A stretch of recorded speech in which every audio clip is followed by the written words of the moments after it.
Un ulcère de la peau, c'est une plaie, n'importe quel mécanisme de plaie. Ça peut arriver vraiment sur n'importe quelle partie du corps. Ça peut être de plusieurs causes, infectieuses, avec le zona, l'herpès, n'importe quelle chose qui va faire qu'il y a des plaies qui vont apparaître. Les ulcères qui sont plutôt vasculaires, donc soit artériels, soit veineux, vont respectivement se développer sur un terrain d'insuffisance artérielle, donc de vaisseaux bouchés. Et au niveau veineux, si les veines marchent moins bien, il y a de l'œdème qui s'installe et ça peut aboutir jusqu'à la constitution de plaies. On a les escarres, toujours avec ce mécanisme de contrainte entre les plans osseux, la saillie osseuse, et le plan dur, comme un lit, un fauteuil ou n'importe quel mécanisme de pression.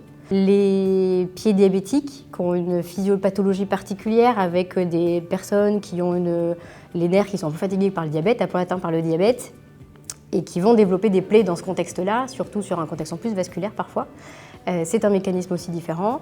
Et les plaies tumorales peuvent se développer en fait spontanément, soit sur un terrain d'ulcère qui évolue depuis quelques temps déjà et on voit que l'ulcère se modifie, et donc ça c'est quelque chose en général qui dure sur plusieurs années, donc on a le temps de voir arriver les choses, soit d'emblée sous forme de plaie, alors qu'en fait authentiquement c'est un carcinome ou un mélanome.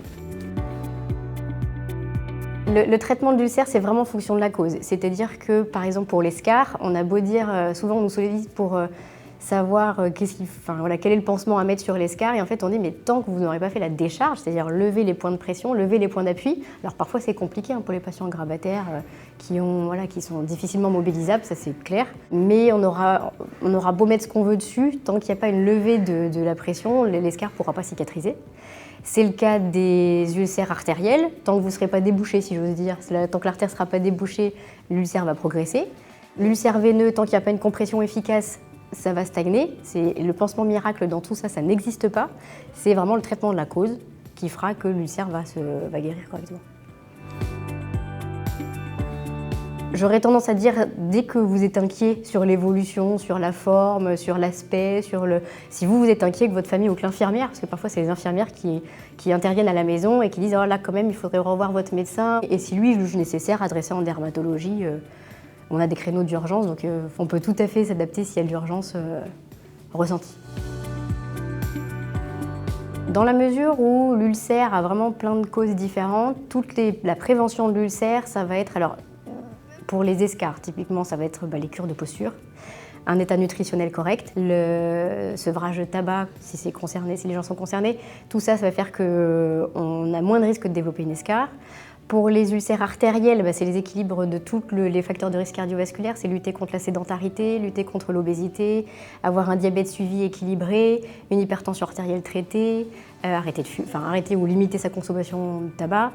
Porter des chaussettes de compression, même si on n'a pas d'ulcère, même l'été, parce que même si ça tient chaud, c'est là qu'il peut y avoir des ulcères sur un terrain d'insuffisance veineuse.